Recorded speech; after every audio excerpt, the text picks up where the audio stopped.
The Earth people who can think.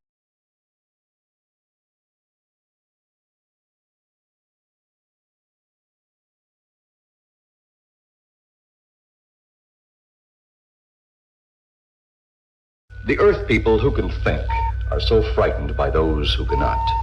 The dead, the dead.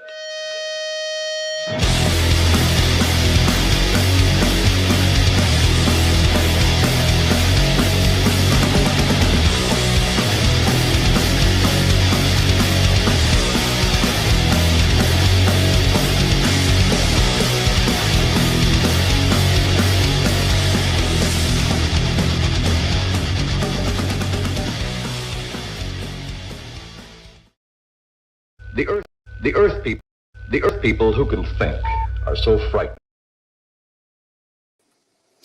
Hey, we're back for another episode of Viral Venom. This is episode 15, The Price of Victory.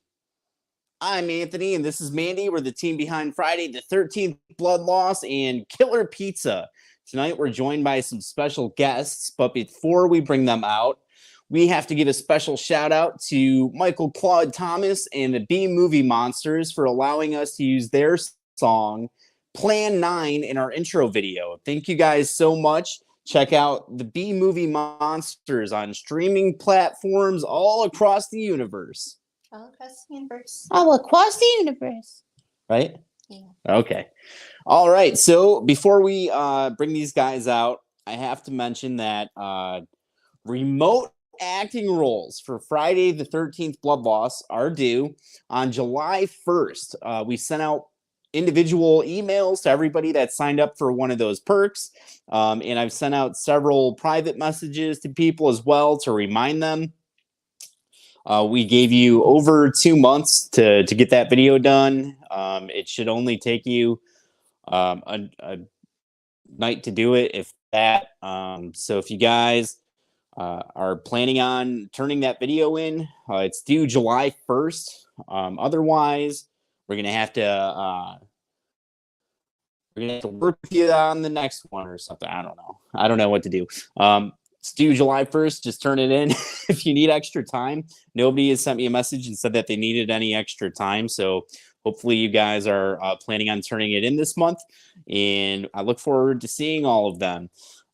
Friday the 13th Blood Loss is live and in demand on Indiegogo right now. We go back to finish filming on July 14th. If you're in the under 18 group and you plan on filming with us, your filming date is July 14th, and you should have all of the details in your email. If you're above 18, then the odds are you're filming between July 15th and July 19th. Otherwise, we sent you a message, or will be sending you a message in asking if you're available on the 14th, but everybody under 18 is the 14th, and then the rest of you guys are July 15th to the 19th. Blood Loss is in demand on Indiegogo. As I mentioned, we still have a bunch of cool perks available. We're trying to raise as much money as we can before we get there. So please help us out by donating to the campaign, picking up a custom shirt, an official producer credit, or one of the other cool perks that we have. If you guys see me looking off the screen tonight, it's because I'm producing over here. Mandy's doing stuff on social media to the left. But without further ado, let's bring out the man of the hour, the world famous actor himself. He's going to appear in Friday the 13th Blood Loss. His name is, of course, Jack Donan. Oh my God, it's Jack Donan. I told you, Mandy didn't believe you were going to be here tonight. I was like, Mandy, no, seriously, he's going to be here. She didn't believe me, but here you are. Thanks so much for hanging out with us tonight. Of course. So, Jack, you're yeah, thank you. So you'll be in Friday the 13th Blood Loss with us. Your filming dates will fall between July 15th and July 19th. I'm just reiterating that for the people at home that are going to complain about it later and say I didn't tell them. No, we told you. Don't do that to me. So, yeah, Jack's going to be on set with us. Looking forward to working with Jack. We'll get to talk to Jack about his involvement with the film and about acting in general, and whatever else comes up. But we don't want to leave our other guest waiting in the wings. Sorry. Technical difficulties. Oh my God, the phone is haunted. All right, so you got it? I don't know. Okay. All right. So without any further ado, we have our good friend waiting in the wings. Multi-talented kind of person that they are. World famous musician. You can join us? Okay, she's trying to get her audio stuff set up. But without any further ado, he's of course the one and only Lovari. Oh, hey, is he what's up, there? guys? What's There going he is. on? Oh my God! What's up, guys? I told you he would be here. She didn't believe you were going to be here tonight. I kept saying, "Mandee, Lovari, the real." All right. so of course, Lovari's got music on streaming platforms all across the universe, and in a lot of films. So you'll have music in Friday the 13th Blood Loss, but you have a lot of stuff, a lot of music in a lot of different movies, right? Everybody wants a Lovari track on their movie, because if they don't have that, then what good is the soundtrack, right? So so what other films do you have? If you want to just name a couple for now, we'll go back, we'll cover it all. But what are a couple other films that you have tracks either in or coming up in? Well, first, guys, I'm great to be here. Great seeing you guys virtually. Thanks. And thank you. You're welcome. Thank you. And the 6 degrees of separation is, Ari Lehman, who is in your film, Friday the 13th Blood Loss, of course.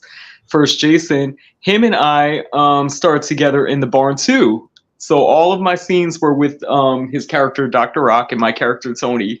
So that's our 6 degrees of separation there. Then our second 6 degrees of separation with Friday the 13th and myself is, do you guys remember Friday the 13th, the series? Yes. With the cursed antiques and everything. So the star of that, Roby, Louise Roby and I, we have a song together called Take It to the Top, which we released a few years ago. So that's our 6 degrees of Friday the 13th separation right there. Awesome. So we got to film with Ari in October. He was a lot of fun. We filmed with Ari Lehman, the original Jason from Friday the 13th, the boy in the lake. And we were also joined by Colin Fiol, who plays bass in First Jason, the awesome band that's fronted by Ari Lehman, and also Bass Amp. I don't know if you've met Bass Amp. I love Bass Amp. Well. Bass Amp is one of my best. I love Bass Amp. I love him so much. They're actually all in the soundtrack for The Barn 2. First Jason and myself, we did it. We collaborated on a song together called Dr. Rock Saves the Day. I love Bass Amp though. Bass Amp is like my band soulmate in First Jason. Awesome. Yeah, we get along with those guys pretty well.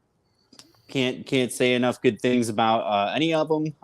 Everybody seems to love Bass Amp. Everybody, whenever I mention Bass Amp, they seem to get excited. So, shout out to Bass Amp. Wish you were here with us tonight. Maybe we'll get you on some night. What do you think? Okay. All right. All right. So, we recently announced that Nancy Ann Ritter would be in our next upcoming film, Killer Pizza. She's known as the bathroom girl in Scream. So in honor of that cast announcement, Mandee has to ask each of you a question. We'll start with Jack. All right. We're gonna both get a question. Yeah, but go ahead and ask. What's your favorite scary movie? Oh no. What a question. Oh my goodness gracious. My usual go-to is Friday the 13th Part 6. It's my favorite Friday the 13th, and definitely, on any given day, depending on how I'm feeling, at least one of my favorite horror films of all time. I think it's just one of the perfect Friday movies. Just absolute fun from beginning to end. As fun as it can be when, people are dying. Very cool. The mask that we use in Blood Loss is modeled after the mask that's in the end of the film after he gets the propeller damage. Yeah. So that's what we got ours. It's actually reverse damage from part 7. But that's the one that we chose to use. Very cool. And then Mr. Lovari, same question for you. What's your favorite scary movie? I promise I'm not piggybacking off of you. My favorite is Friday the 13th, part 3, 3D. And my second favorite is part 6, Jason Lives. Yeah. But I'm going to cheat. I'm going to cheat, though. I'm going to cheat. Because I have 2 favorites tied, okay? Friday the 13th, part 3, and Return of the Living Dead. Ooh. Very cool. Mandy's favorite is Halloween 3. That's in my... She's when I quiet rank tonight. Halloween movies, that's my 3rd favorite Halloween movie. And I'm so glad that as of late, people have been appreciating it. 100%. For the longest time, I got so much unnecessary. I know. And it's so creepy. I mean, freaking wanting to kill kids, and then the end, I won't give a spoiler alert, but, at the end is not a happy ending. So, yes. I think out of all the reason why I got into horror in the first place was my mom had the genius idea, if I show him enough horror movies early on, he won't be afraid of them. And unfortunately, it just molded me into a huge horror fan. But one of the few things that could actually scare me when I was younger was the TV scene with the kid in the mask. Oh my God. I was just like, whoa, this is a little too much. Absolutely. I don't even know how they got away with that. I don't know. Speaking of Halloween, how do we feel? I'm not deviating from Friday the 13th, but since we're on that subject, how do you guys feel about the Curse of Michael Myers? Now, it's my second favorite in the Halloween franchise. Both versions, producer's version and theatrical version. Interesting. In all honesty, it's my least favorite one. Okay, cool. I've never been a big fan. It's a lot of people's least favorite one. It's a lot of people's least favorite one. What about you? What about you both? Probably one of the if it's not my least favorite, it's one of the lesser ones. Okay. Not to say that I dislike it. I mean, I'm not much of a hater when it comes to any sort of film. I'm like, everything stands, has their own merits. Everything has something to add. But it's like, like when you're looking at Halloween, like Halloween 1 and 2 back to back, fantastic, great storyline, regardless of, dimly lit hospitals back in the day. Don't think that's how they looked, but whatever. Halloween 3 is obviously a standalone, fantastic, underappreciated sci-fi horror. Absolutely love 4 and 5. 5 actually is the Halloween 5 is the only time I ever actually genuinely got upset when they killed off a character. I won't say spoilers, but it's someone who's very close to the little girl. So I remember. It's the only time I'm like, no, I liked her. I remember. Well, like I said, I won't bogart the conversation with Halloween, but the reason that Halloween 6, Curse of Michael Myers, is my second favorite is because I feel that it ties together all of the Halloweens, including part 3, because I feel like Thorn is a little bit like the doctor from part 3 with Silver Shamrock, and I just like the way it Easter eggs and ties all of the Halloweens, in my opinion, 1 through 5 together, including part 3. But anyway, this is not the Halloween podcast. This is the Friday the 13th and Killer Pizza podcast. So, my bad. No, we love talking about all the films, Halloween, Scream, whatever you guys want to talk about. It's all good. Like I said, Mandy's favorite scary movie is Halloween 3. I think it's probably her favorite movie. Her favorite horror show is Buffy the Vampire Slayer. So we bring that up sometimes. She likes Buffy, right? You're quiet tonight. Why don't you okay? Yeah. Are you able to hear us? Oh, turn turned it up then. You complained that it was echoing. It was echoing, but turn it up if you can't hear them. I don't think they can hear the echo, so it'll be all right. They can't hear it. All right, we So got what- a lot of people in the comments. Yeah. Yep, they Go were ahead. saying killer clowns from outer space, gremlins. Yeah, I could see where gremlins would especially scare kids. I remember seeing that as a kid. It was a little scary, gremlins. Yeah. I once had a watch party about Killer Clowns from Outer Space. Absolutely no one had ever heard of it, and it was Wow. probably one of the best watch parties I ever had. We're laughing left and right, and I think so. It's like 75% of the way through the movie. All the clowns are getting out of the clown car. They pull out a bunch of pies, and I think it's one of the greatest. Up there is one of the best corny lines in horror. It's like the security guard goes, "Now what are you gonna do with those pies, boys?" And everyone in the room just started laughing. And see, they should sue American Pie. That's all I'm saying. just like Deep Blue Sea should get sued by the producers of Jaws 3D. As much as they shit on Jaws 3D, Deep Blue Sea lifted like 2 scenes directly from Jaws 3. So, yeah. Mm-hmm.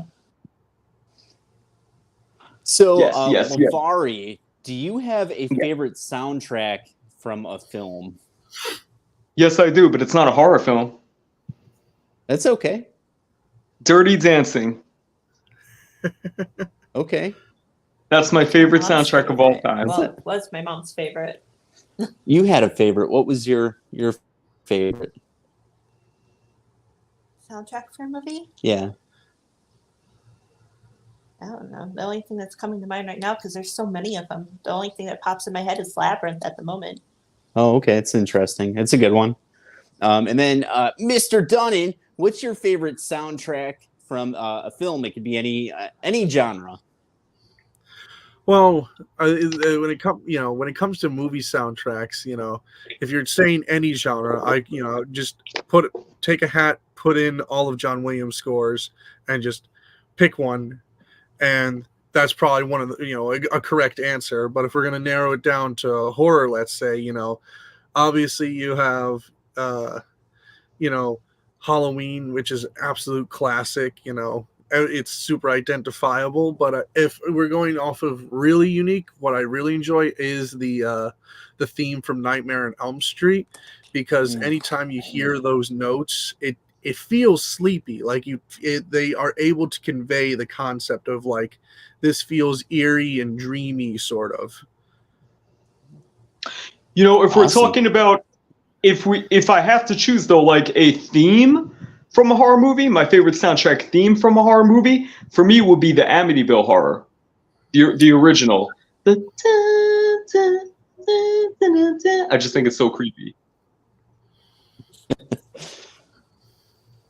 Very cool. I didn't think about A Nightmare on Elm Street, but I like that one. Yeah, that was a good one too, I think. So all good answers here tonight. Llama Vlogs is saying his favorite has to be the Beetlejuice theme song.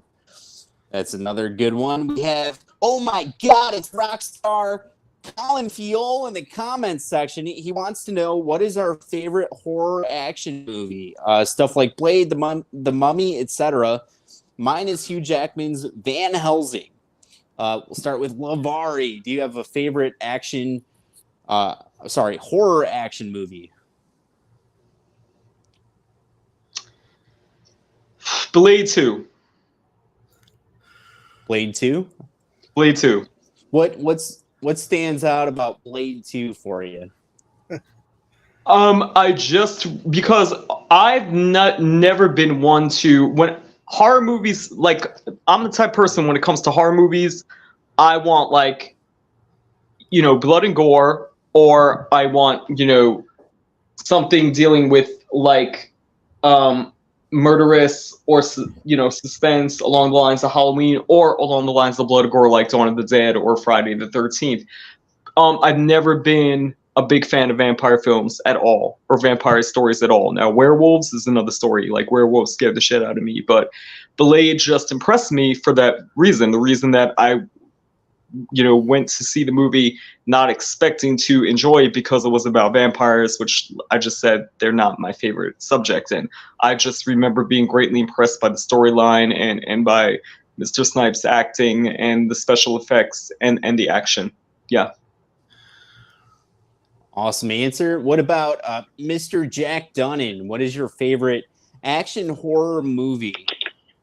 I'd have to go with hands down Aliens. Uh, First off, you take one of the most iconic sci-fi horror films of all time, Alien, and then you're like, okay, we need to make a sequel to this. How can we make it better? How can we make it scarier? Well, we made the scariest creature of all time. What should the next title be? We'll just add an S right here. Now there's more than one. The stakes are higher. It's like perfect marketing just before even the movie's made. Take Alien and just add that S. Whoa. And then it's just so iconic. So many, they made you really care for the characters this time around. Everyone has, quotable lines. And then, one of the, honestly, I think it's one of like my top 5 like most iconic movie posters ever of all time, where it's Sigourney Weaver holding the kid in one arm, the gun in the other, surrounded by the eggs. It's just fantastic. And then obviously Sigourney Weaver duking it out with the queen alien towards the end. It's just perfect cinema. Awesome. So I saw The Mummy, and then my mind couldn't really get off that. So I like The Mummy. Actually, Mandy, what's do you have a favorite action horror movie? Action horror? Yeah. So Colin's asking what our favorite action horror movie is. He gave examples like Blade, The Mummy, and Van Helsing. I like Underworld a lot. I like the series for it. I like that Very too. cool.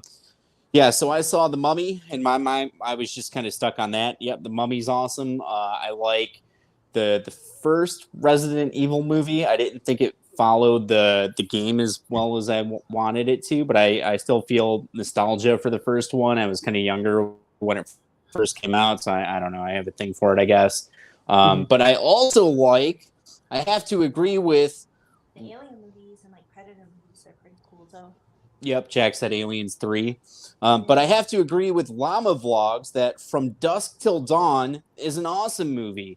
Speaking of From Dusk Till Dawn, speaking of that, Walter Phelan, who was Dr. Satan in House of a Thousand Corpses and The Devil's Rejects, he was in From Dusk Till Dawn, and he's going to be in Killer Pizza. Oh my God, how cool is that?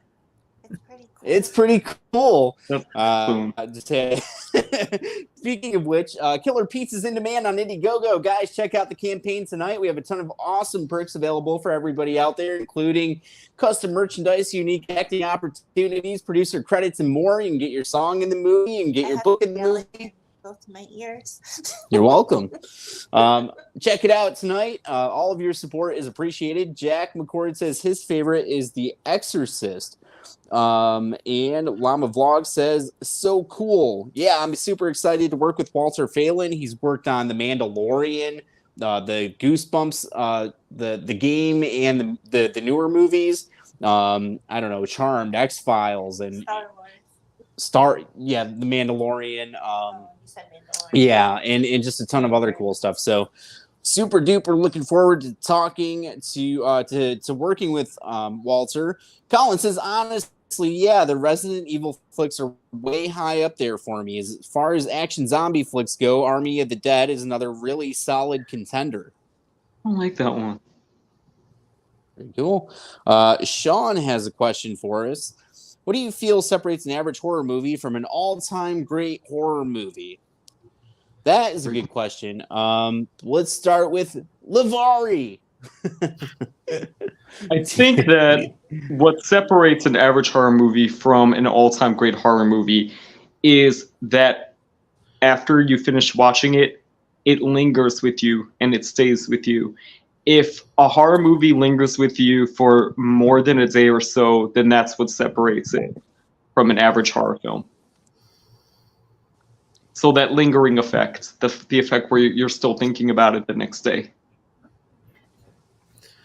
Very good answer as always. Mr. Jack Donan.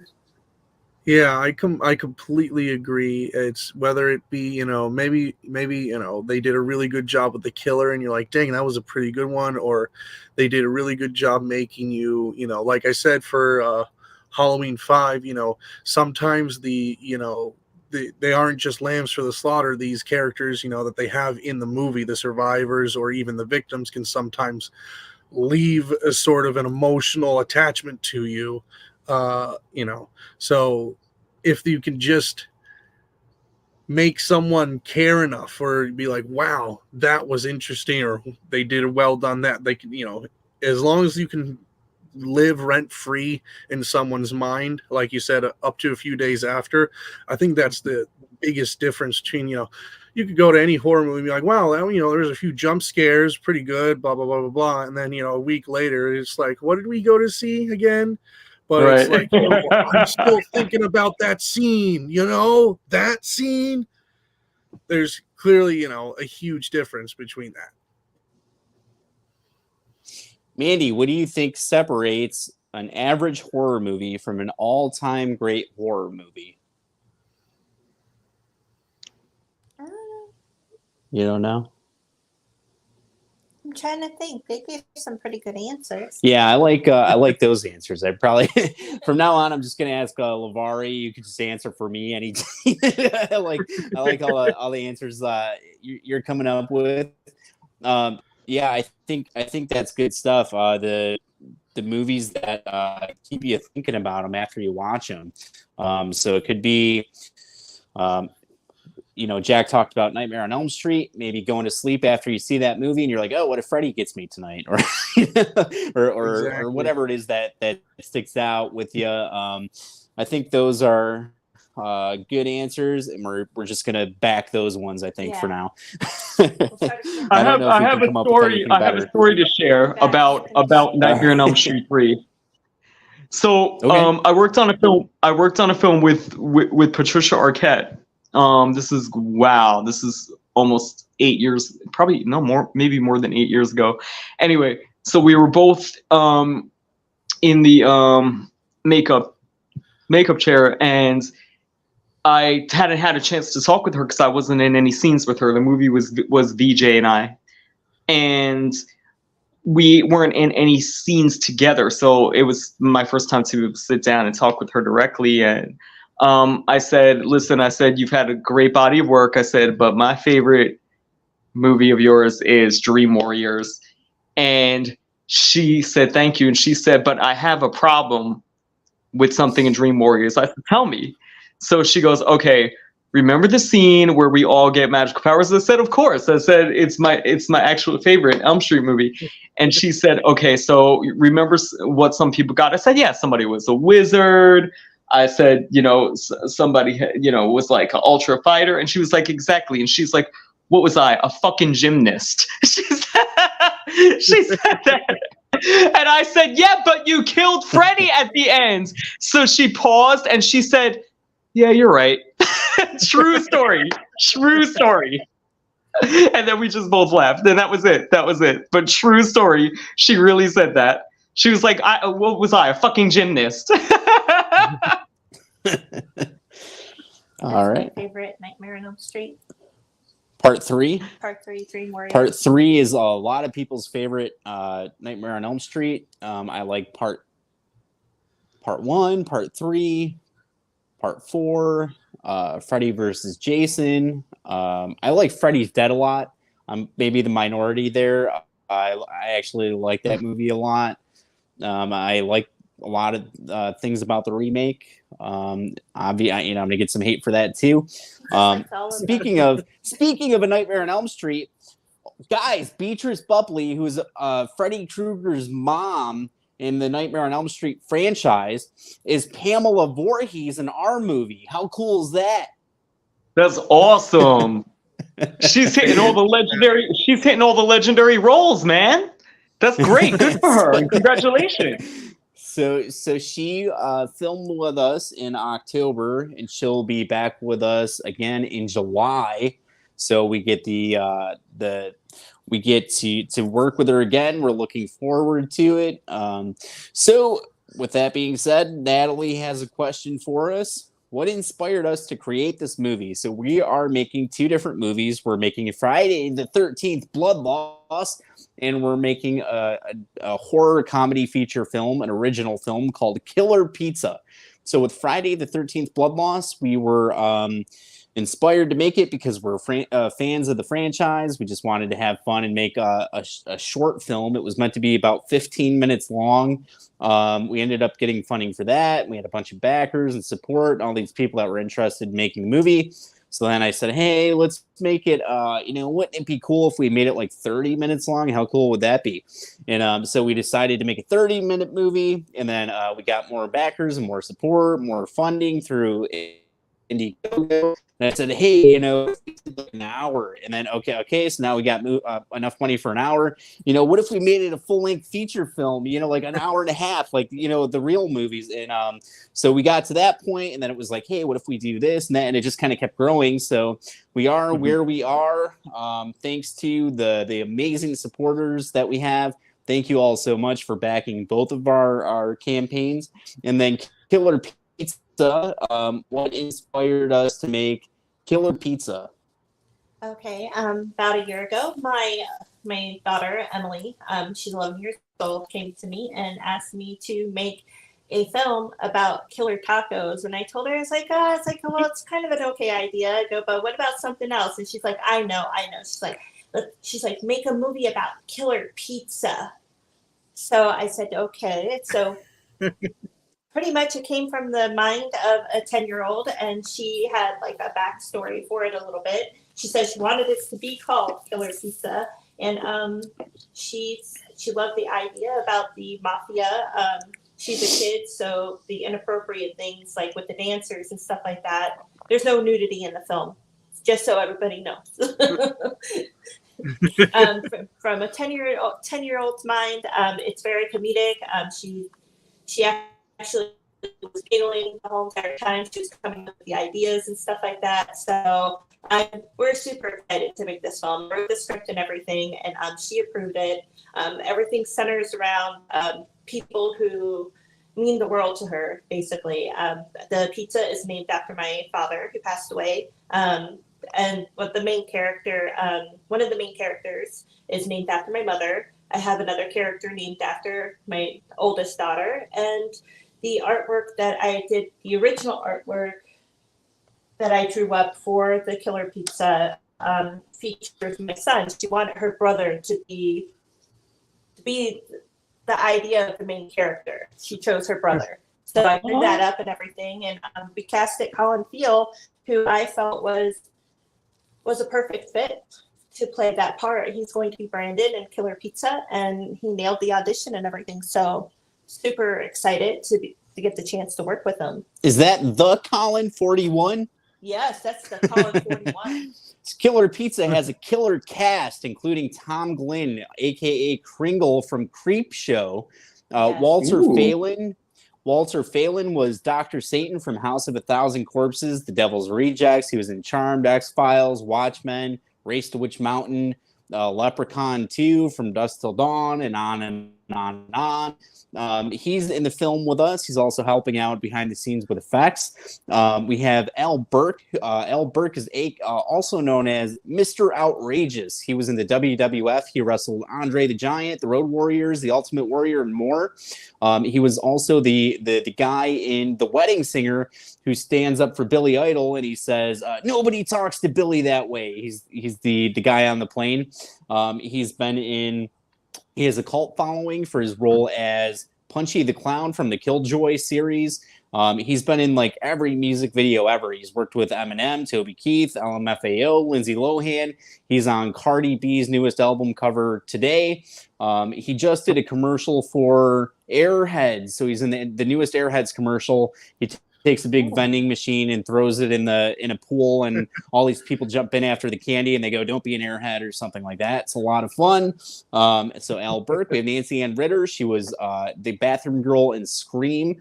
And we have Colin Field, of course. Taylor, did you say Tam? I didn't say Tam yet, but I was gonna. Colin You're Field. at me like you're trying to make up your mind. No, Colin Field, who is a musician.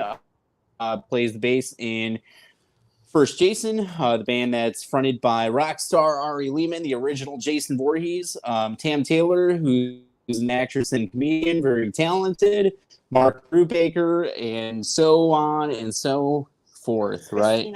Christina Laughter, Phil Petrano, it just keeps Chris going. Ness. It just keeps going. We have a lot of people attached to it. Again, the campaign's in demand on Indiegogo. You guys can still get attached to that one. We still have acting roles available for anyone out there that wants to get into acting or add to their resume. It's an awesome opportunity with perks starting at $199. It's a lot of fun. All the money goes towards making the film.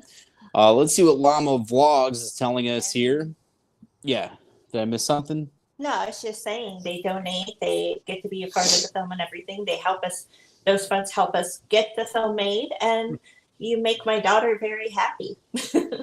I'll be in Killer Pizza. Yep, that's the other thing. I'll be in Killer Pizza. You guys got to do it now, right? Yeah. And you know what? Your perks. I gotta say something. Let me interject for a moment. The perks that you guys have been giving are amazing. They're really cool perks. The giveaways that you do and everything, like they are really, really cool giveaways that you guys have been doing and perks. You know? So for example, the Friday the 13th baseball cap that yours truly got. Oh, that's right. Yeah. He won one of the hats. Yeah. Yeah. But I mean, these are cool. top of the line. These are top of the line prizes, though. These are top of the line perks. Like that was official Friday the 13th merch. Like, you know, you guys aren't doing no Dollar Tree gifts. You know what I'm saying? Now, if there's anything wrong with Dollar Tree, I'll go to Dollar Tree. But you understand what I'm saying, right? Like, you guys have really, really cool perks. We're gonna Thanks so much. Gift basket now. Yeah. So we've done. So we give away free stuff all the time, lanyards and mini globes and all kinds of stuff. But then on top of it, autographed photos, all kinds of things. But on top of that, we do these raffle nights. So we've done 5 so far. We've given away thousands of dollars worth of prizes: hats, shirts, mugs, action figures, beanies, side steppers, ghost face mask, bling bling ghost face, regular ghost face, demon ghost face, purple ghost face. We've given away so much stuff that we can't remember it all. Metal signs, lighters. It just keeps going. Lighter. So yeah. Oh, you did? Fantastic quality. So I mean, you guys are gonna get mad at me. Yeah, go ahead. No, I'm sorry to interrupt. I'm sorry. You guys are gonna get mad at me because I love the hat so much, right? But the week that I got it, the following week was a screening of The Barn 2, which has Ari in it, obviously. And I was talking about and promoting my upcoming projects, including Friday the 13th Blood Loss. So there was a special trivia thing before the screening of the film. And it was Friday the 13th themed because, you know, we were showing The Barn 2, which Ari is the star of. So I had a bunch of Barn 2 posters, autograph posters to give out, a few Barn Blu-rays, but like there were so many Jason fans that I decided to give up the hat, but I asked like a major question. So please don't be mad at me. I passed it on to a big fighter, but I did it because I was promoting Blood Loss. I said I'm going to be on the soundtrack for Friday the 13th fan film Blood Loss. You get a lot of perks if you're interested. As a matter of fact, I got this hat. I'm like, you know, so we put it in with the trivia. So it was for a good cause.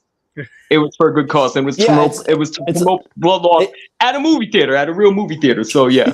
So please don't be mad, but I did cross promotion. Somebody gave him truth serum.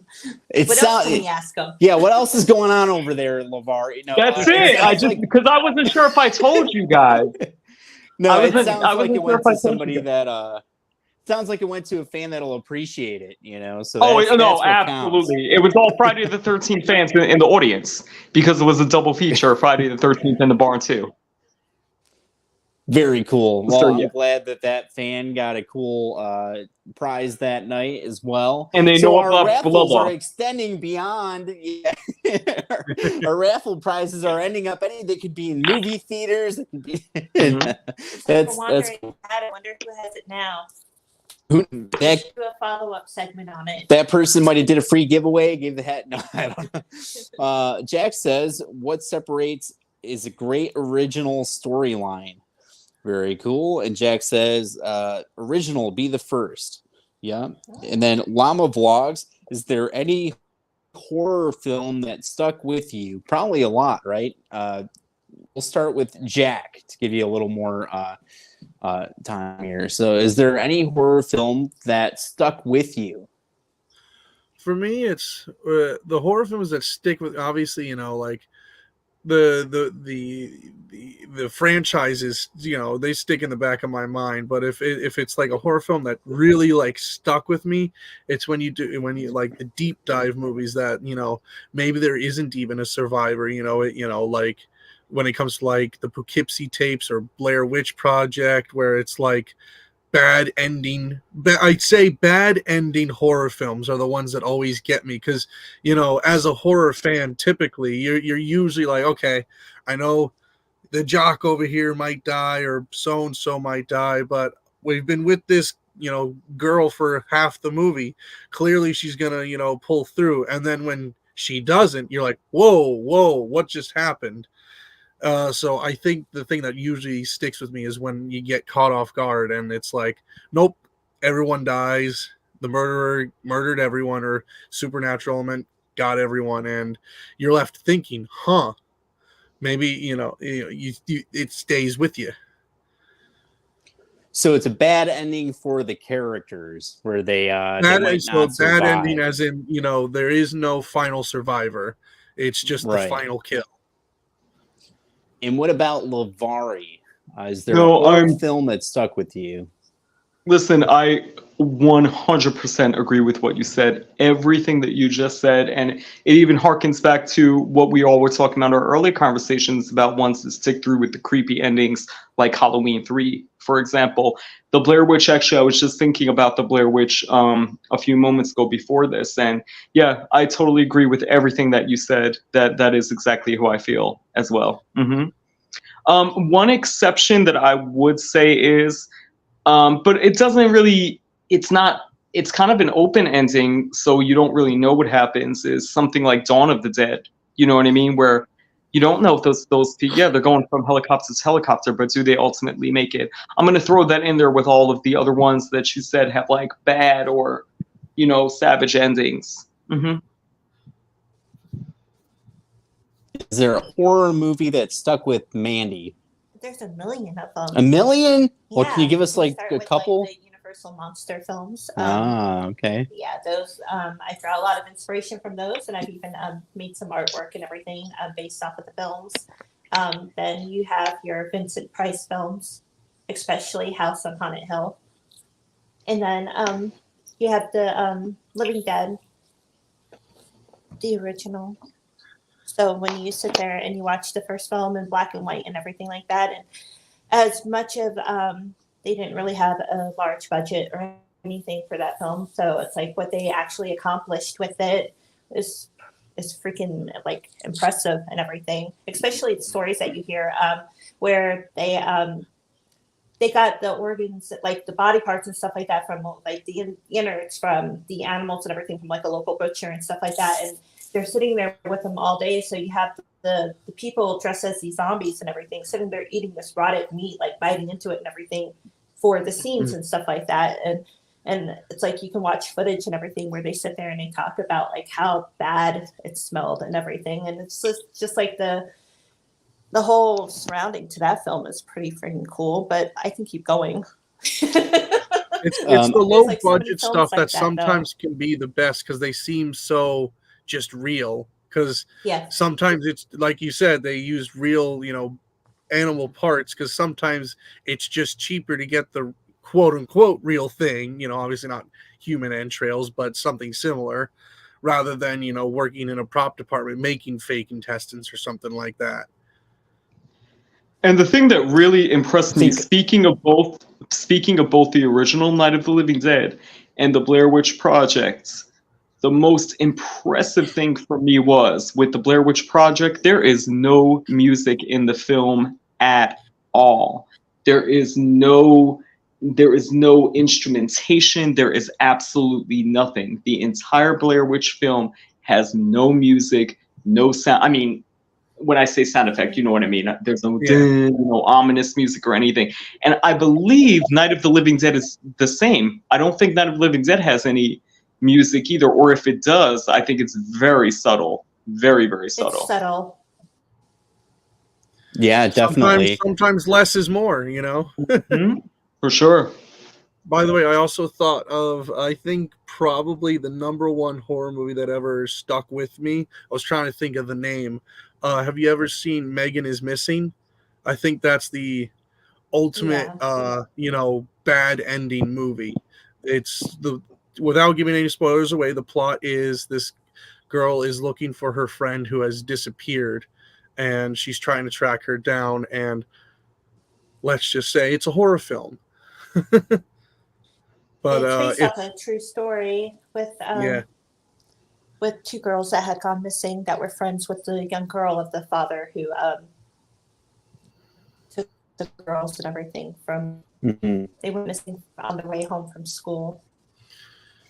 Like a month apart. All right. Natalie has a question for us. From the opposite end of the coin, what do you feel was an overhyped movie, but ended up falling flat, and how so? Would you do anything to change it if you could? How about you, Jack? Two movies come to mind, from at least, from my movie-going experience in theaters from like the 2010s at least. There was, I think it was The Forest, had a really good concept. It was, the concept was this, girl is looking for her missing sister in the suicide forest in Japan.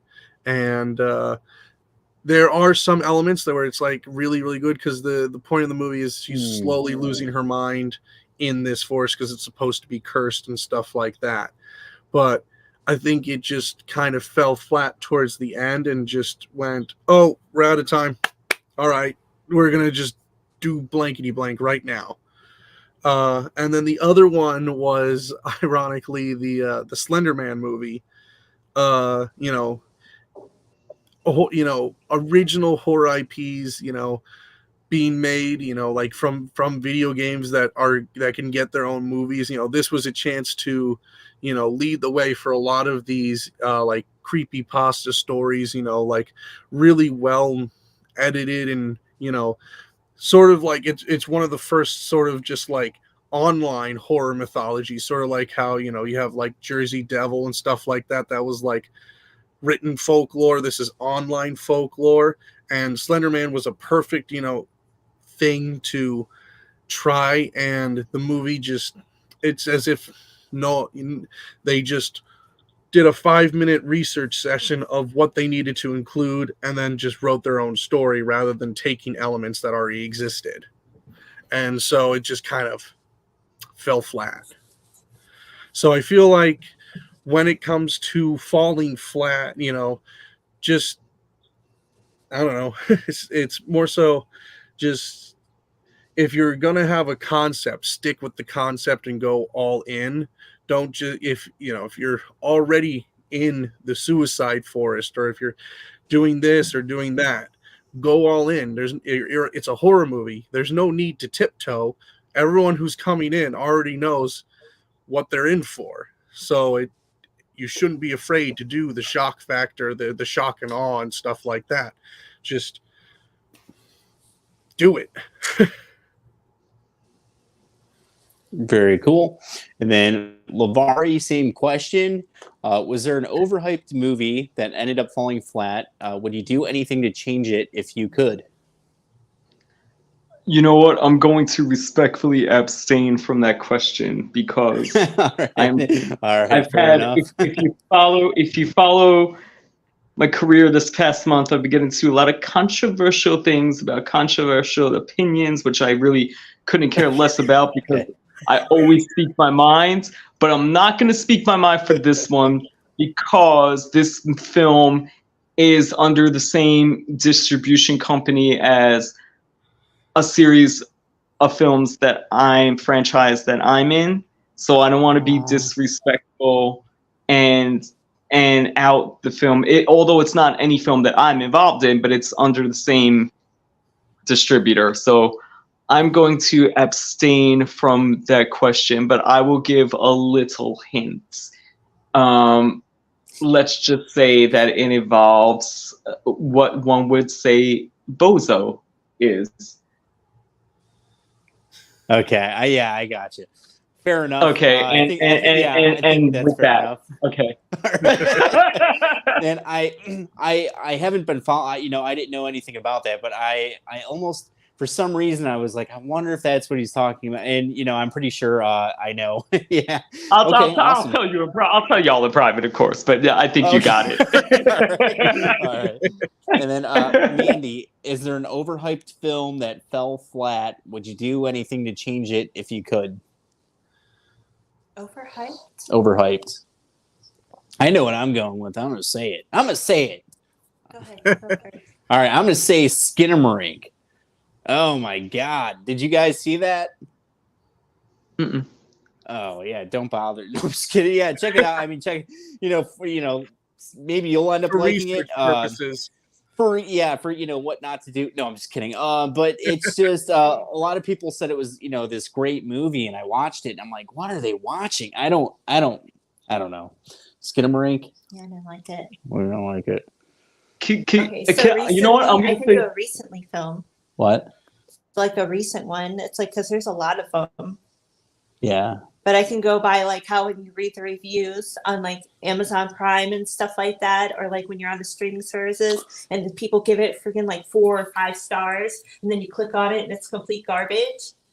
Oh, and okay, like take for instance Gutter Balls. Do not watch that. Yeah, gutter balls, of course. And Skinamarink, to answer the question, I would not change anything. I would have changed everything. No, I mean, I'm sure it seems like they probably made a lot of money on the movie, so that's good. So maybe changing something on it would have been a bad idea. I don't know.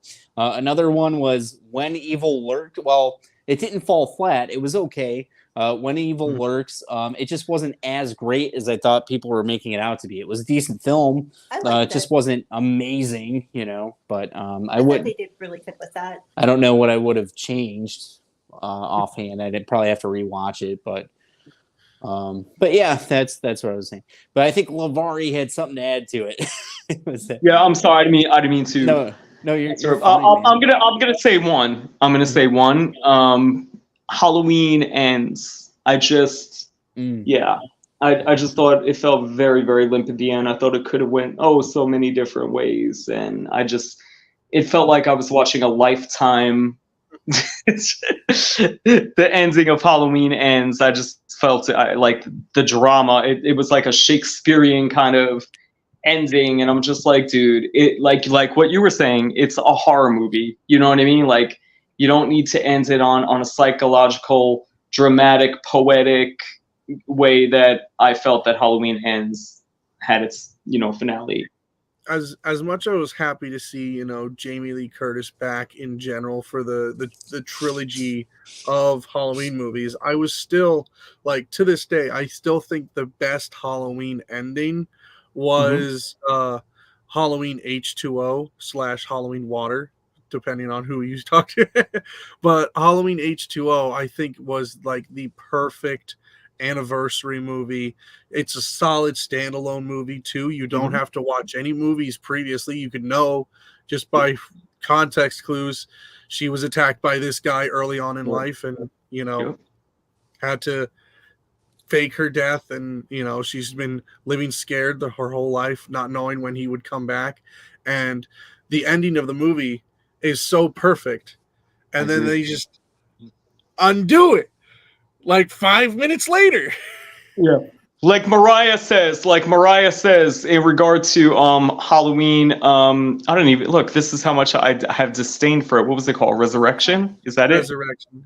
Yeah. So as Mariah would say, I don't know her. I don't know Halloween Resurrection. I don't know her. All right, and we have a question from V. Collinfield. What's a horror What's a horror flick that you originally thought looked really dumb, but ended up surprising you and became a favorite of yours? Cabin in the Woods would be one of mine. So good. Before I answer any question, I just wanted to give a shout out to Cabin in the Woods. It's such a great film in general and such an introductory film for people who aren't good with horror movies. I can't tell you how many friends who just don't like or can't even watch horror movies, but will say Cabin in the Woods is one of their favorite films because it's perfectly on that borderline between like horror comedy, that it's like, okay, we're doing horror elements, but we're not going to be scary with it. Had to just preach to the choir for a moment there with Cabin in the Woods. Cool. All right. So Cabin in the Woods, is that what you would say? Well, no, so I never thought it looked dumb. I'd say, it's sometimes like the horror comedy movies that are always iffy.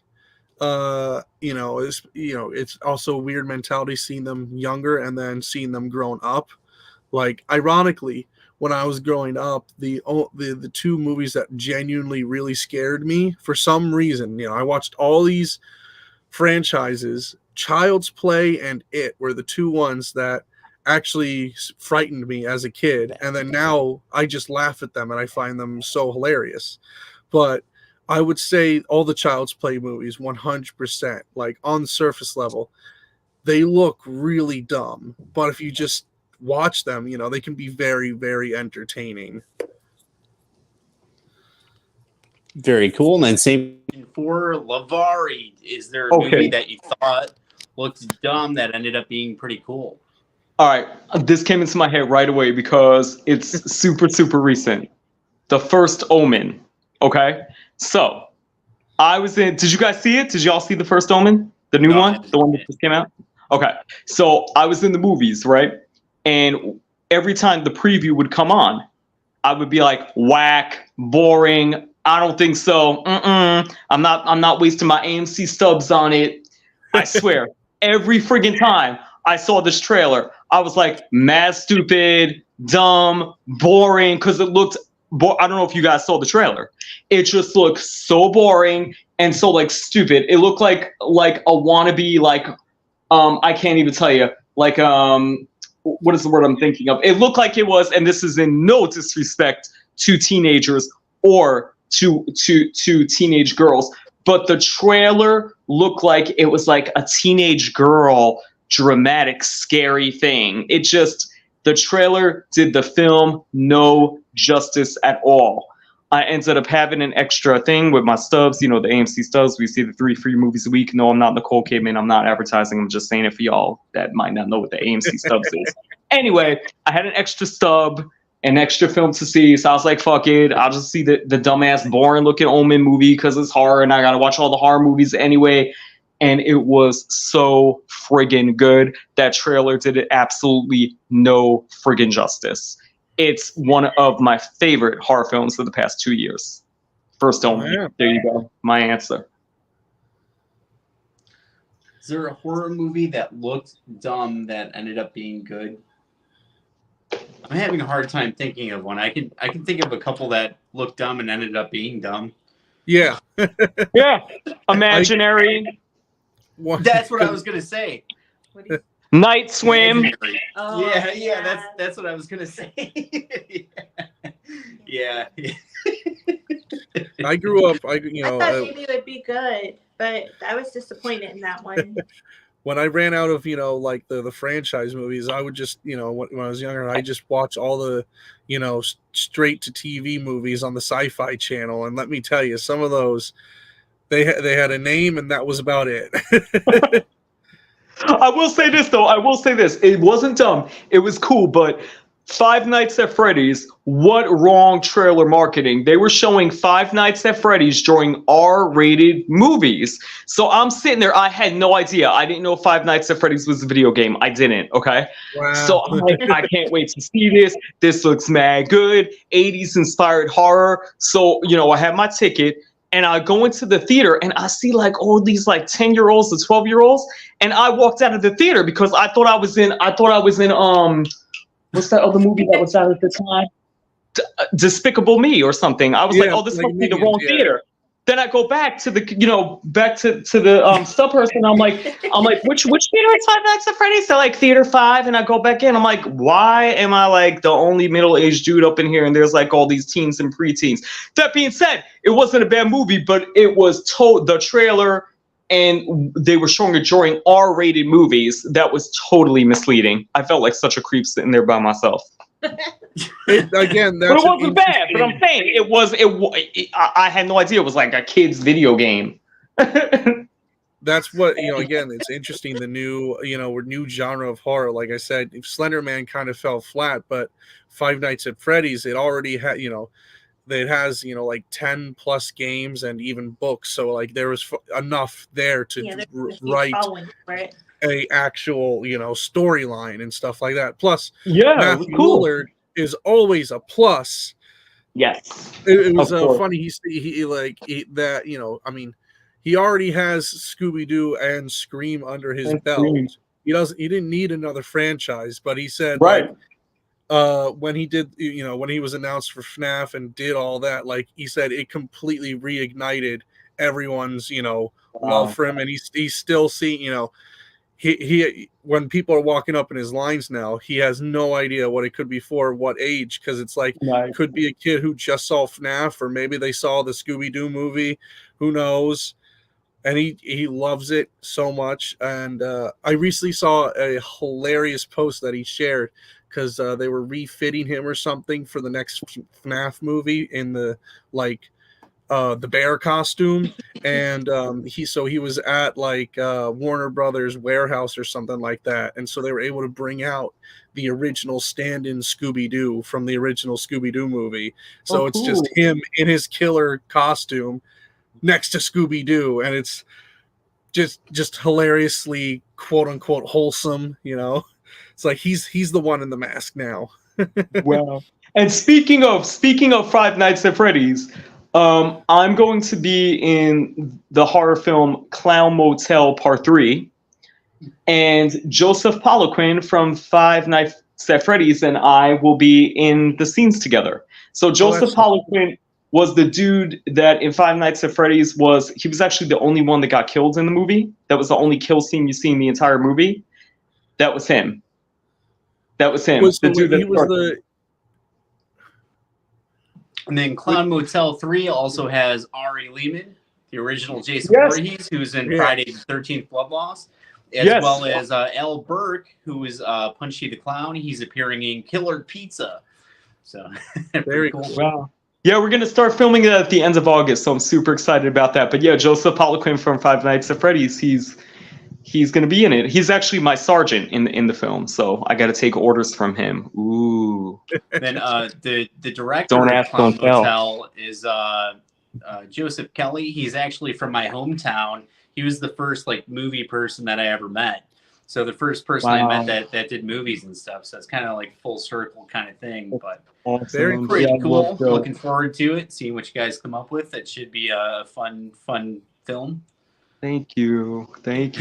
I'm excited about. I want to know about blood. Tell us some things about blood. What can you tell us?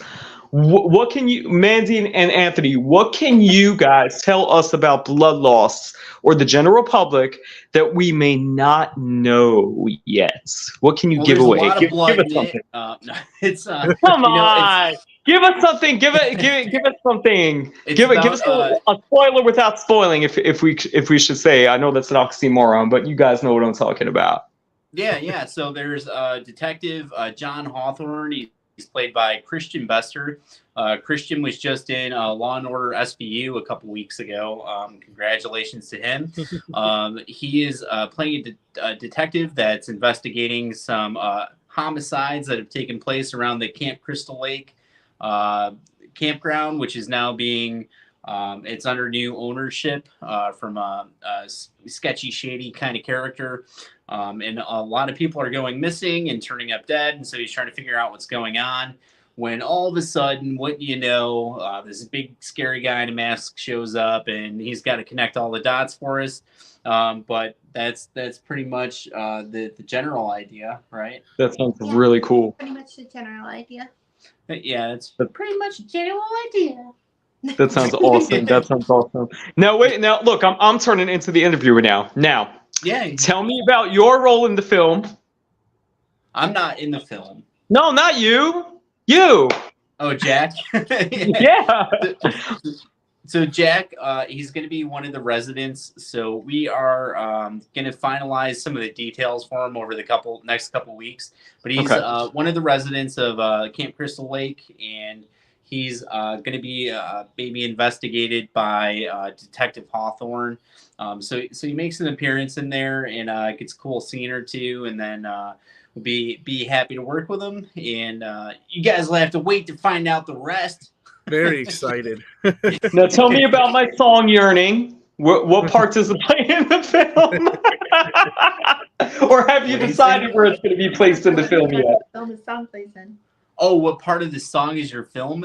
What part of the film is your song in? Was that the question? I mean, obviously you can't tell. You can't give that away. But have you decided what part it's going to be in yet? Not yet. Right now, everybody's supposed to have their songs turned in, but they're still kind of trickling in. So what we'll do is we're going back to finish filming next month. We'll have some additional scenes that we have to put in. Then once we have all the footage together, it's pretty much at the end. Then I'm going in and saying, okay, this song feels like it would enhance this scene. Gotcha. He wants the best scene, I think. It's going to be in an awesome scene, Lovari. Of course, it's Lovari. It's got to be in a good scene. Well, the whole movie is going to be awesome, so you know. Yeah, I want to make sure that everybody's song gets a chance to shine. We can't play the whole song for everybody because then the whole movie would just be nonstop music. It's not a music video. Friday the 13th, the musical. It would be a musical, but yeah, we'll figure it out. We'll find a good spot for it, and the fans are gonna love it. That's the most important thing. They're gonna be like, oh my, what? I want to do a Friday the 13th musical. Okay, start writing it. You do it. Ooh, that's a good idea. You guys do a remix of. I was gonna say, I'm just imagining like a remix. No. It would kind of be like the Buffy the Vampire Slayer musical, the episode more with feeling. Jack said he thought Shaun of the Dead would be so dumb, and he loved it. And Jack, you know what? I enjoyed it as well. I didn't think it was going to be dumb, but I thought it was going to be just a straight up comedy. And even though it wasn't comedy for the most part, I was impressed with the gore scenes, etc. That's one of my favorites. And we have By the way, Vin Anthony, Mayo in the comment section. Vin's going to join us on set in July as well. Looking forward to hanging out with Vin. Vin, is Vin in Clown Motel? Vin Mayo? Let me know, Vin. Let us know in the comments section if you're in that movie. So, Lovari, I want to make sure that we cover everything because we've been on for just over an hour. Yes. If someone wants to check out your music, it's on all the streaming platforms, right? You're on Apple and Spotify. Yes. You're everywhere. Do you have any new albums coming out that they can? Yes. Well, it's so funny that you asked, Anthony, that we share the same first name. I actually have. There's a song. I have a song called Paparazzi, and it was released a few years ago, but there is a song right now on the top 10 of the Billboard charts called $1 Million Baby by Tommy Richmond. I don't know if you guys have heard it. It debuted at number 2 on the Billboard charts actually a few weeks ago, and it's popular on TikTok. It goes, I have never been a sad babe, you don't know. Anyway, because of that song, some people on social media started saying that it sounded like my song Paparazzi, which came out a few years ago. And then this hip hop blog even wrote an article comparing both of our songs. So of course, my label and I were taking advantage of that. So we had just re-released the Paparazzi single. And Very cool. ironically, here's the funny part though. So ironically, the single just got remastered and re-released. It's the same version that came out a few years ago, but it's, remastered now. And we put it out as an actual single. At the time, it was an album cut. There was a music video for it, but it was never a standalone single. Now it is. But ironically, went on Spotify this morning because it got released on Spotify this morning. It's been on Apple for a few days, Apple Music, but it got released on Spotify this morning. So I play it. I go to play it, my song Paparazzi, and guess what song goes on right after it? $1 Million Baby. So it's not a coincidence, people, because I was throwing it off. Like I was like, they don't sound alike. Watch, just because we both sing high pitch. But when the whatever. I don't know how these things work, how the songs generate or whatever. I don't have $1 Million Baby saved on Spotify, so I don't have a Spotify shuffle of my own. So, but sure enough, as soon as my song finished playing, that $1 Million Baby song came on. So I guess people do know what they're talking about. I don't see the similarity, but I guess there is a similarity. So yeah. So that's my latest single, Paparazzi, by me, Lovari, and yeah. And then the song Yearning, which is on your film, Friday the 13th Blood Loss. That's from my most recent album, NHBX. And Yearning actually has a music video out, which came out last year, and it was filmed in a real S&M club. Yeah. Oh, okay. So you could check that. That video is on YouTube. Now they're like, Lovari, sorry, guy, we can't use your song now after we see the video. Not just kidding, is it? But yeah.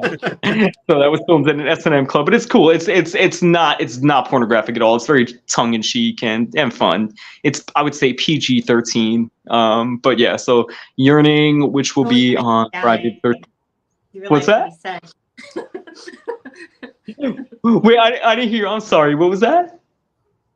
I said you're totally playing it down right now because you realized what you said. You're like trying to take it back. No, yes, of back. course. Of course. But yeah, so Yearning is on YouTube, which is going to be on Friday 13th Blood Loss. And then my new re-release single, Paparazzi, was just released on all platforms today. And then I have, like I said, we're filming Clown Motel 3 at the end of August. I also filmed Amityville Aliens. That should be coming out soon. And currently out right now is The Barn 2, which also stars Ari Lehman, who stars in your film. Zombie Games is on Tubi right now. That was written and directed by Linnea Quigley. That's on Tubi right now. Terror Tunes 4, which also features Joseph Kelly, is also on Tubi right now. So yeah. Wait, were you in Terror Tunes? Terror Tunes 4. Yeah. Were you? Oh, I'm Joey, the pizza delivery guy. Hello, 6 Degrees of Separation, Killer Pizza. Hello. Were you? Wait, what? See how obsessed I am with you and Mandy, and I don't even know it. You see how all these 6 Degrees of Separation happened? The Friday 13th stuff, now the pizza stuff. Come on, what's going on here? I forgot, but we watched Terror Tunes for like a couple weeks ago on Tubi, and I think I was pointing everybody out. I think I saw you in it, but were you with? We saw him in it. I thought we saw him in a different one. Were you with Doug Epps? Yes. Mike Ferguson was in his gorilla suit, and I jumped up trying to protect everybody. We were eating the body parts of the table. Okay. Yep, and I was like, "Yo!" And and they shot me. Yeah, shot me up. He's pretty funny, huh? Who? Doug Epps. Yes. Oh, I love Doug Epps. He's so supportive. Yes, we love Doug or Douglas Epps. Yes. Very cool. So look out for Yearning and Paparazzi on streaming platforms everywhere. I'm gonna check out the Paparazzi song now. Thank you. So gives me something to do later. Jack, do you have any other projects that you're attached to at the moment? Yes. So the only other main acting project that I'm attached to, it's currently in post-production. It's called Bug-Eyed Monsters Conquer the Universe. something I'm really excited for. It's sort of supposed to be, an homage to like low budget, 70s, 80s sci-fi films, like really low budget, but it's super entertaining. Some big names are attached to it, like Colin Baker, who was a previous Doctor in Doctor Who, and Stephen Fry. They're both lending their voices to the movie, so I'm super excited to just be like on that same cast list as them. And as far as other, with the Doctor Who. pardon? I was saying I want to be in a film with Doctor Who. Well, to be fair, there's a few doctors, so there's a good chance one of them. And then other projects. So I have my own YouTube channel, Crazy Jack's Museum. I do celebrity interviews and talk about movie memorabilia. Some key people that I've had the chance to talk to: John Cleese from Monty Python, Giancarlo Esposito, who plays Gus in Breaking Bad. I've even interviewed Steve from Blue's Clues. Currently trying to work on sit down. I'm currently in contact with Costas Mandler for a cool interview with him, so I'm super excited for that. So that's on the way. And I'll usually just put up, I attend lots of conventions and stuff like that, so I'll usually put up, convention videos, meeting people, if I can get in a quick question with them when I'm, getting merchandise signed and whatnot. But yeah, that's Crazy Jack's Museum. It's my passion project, because I just really, I enjoy acting because I just love knowing the behind the scenes and seeing all aspects of how a movie gets made, because I'm just love movies. So when I'm interviewing people, I get to learn things, that only people who were there would know. So I'm like, hey, did you sneak away with any props? Yada, yada, yada. I think my favorite react, because that's the one question I always ask people, because my channel is more focused on the memorabilia aspect and props. I asked Steve from Blue's Clues, did they give you anything? Were you able to take anything from the show? And he's like, oh, did you mean I steal anything? Yeah, I did. Took a lot. He has the original thinking chair, as well as a few of the striped shirts. I know I interviewed Leslie David Baker, who played Stanley on The Office. He has a lot of Stanley's clothing, especially all of his shoes. He was able to take a lot of just the office supplies home with him. It's interesting to see the people who will and will not take items. The very first interview I ever did on my channel, which sparked the whole thing, was a meet and greet I did with Tim Curry, and we asked him, if he ever kept anything, like the corset from Rocky Horror or anything. He's like, and just in his lovely Tim Curry voice, he's like, no, I tend to move on after I finish a project. I'm like, that's a Tim Curry response right there. But he was wonderful. So Jack, if someone's interested in getting you attached to their film, would you be open to that? And what's the best way to contact you? I mean,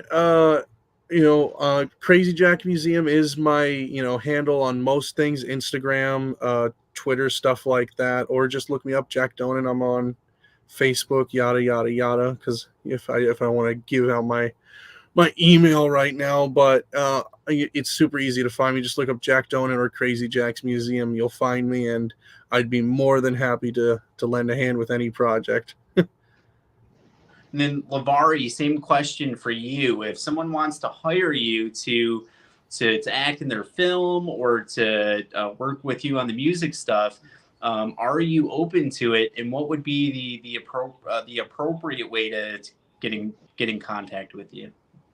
I'm not going topless anymore. You're not going topless. So you said. No, I'm just messing with y'all. It's actually my social media is, my Twitter is Lovari Official, Lovari.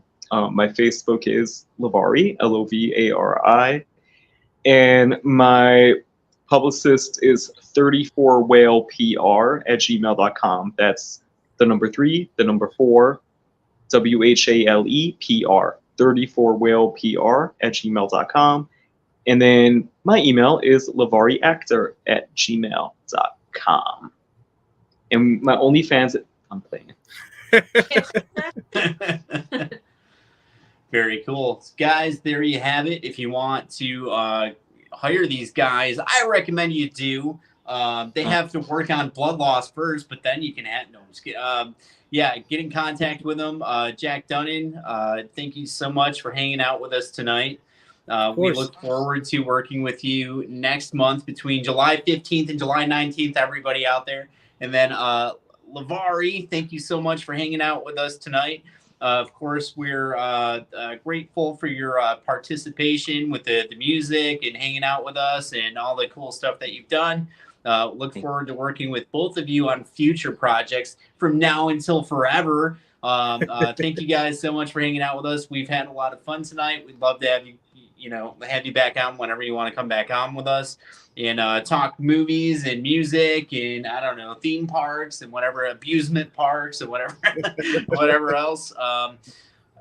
Thank you guys so much. We'll catch you guys next time. All right, Jack. Thank you so much. All right. That was Jack Donan. How cool was that? And then we have Lovari, of course. Mr. Lovari, thank you so much. We'll catch you next time. Appreciate it. Guys, I told you, you didn't believe that they were going to be here, but I told you that they were, especially you. You kept saying, no, not the real Lovari. I was like, no, he's going to be here. And then he was here with us. That's not how I remember. And I said the same thing about Jack. I said, Jack Donan is going to be here. You said, not the real Jack Donan. You couldn't get. But he was here. Let's just start doing this every time you start saying stuff for me.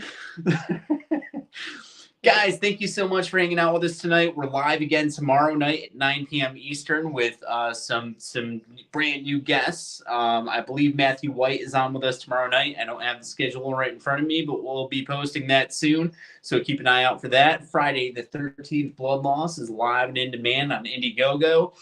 We need your help raising some money before we go back to film next month. We finish filming, and then we can hopefully release the movie soon after that. But we want to get a couple additional kill scenes in there. So if you can help us raise the money for that, that'd be very much appreciated. Otherwise, we're just not going to feed the cast, I think. We're not going to be able to. We'll put those kills. No, I'm just kidding. We have to raise money to feed the cast, and location fees, insurance fees, and all that stuff cost money too. So all of your support's appreciated. Killer Pizza is in demand on Indiegogo. We still have acting opportunities available for that one. Sign up and join us on set. We're looking at filming that around the Rochester, New York, and Buffalo, New York area. A rough estimate would be around January for the shooting dates. It all depends on the success of the campaign, but we're doing pretty well so far. So around January. And other than that, thank you guys for tuning in. I feel like a weather lady. We appreciate all the support. Yeah, you can be a weather lady, I guess. Have a good night. Good night, everybody. Thank you for tuning in. Thanks for tuning in. Bye. Bye-bye, everybody. We'll see you later.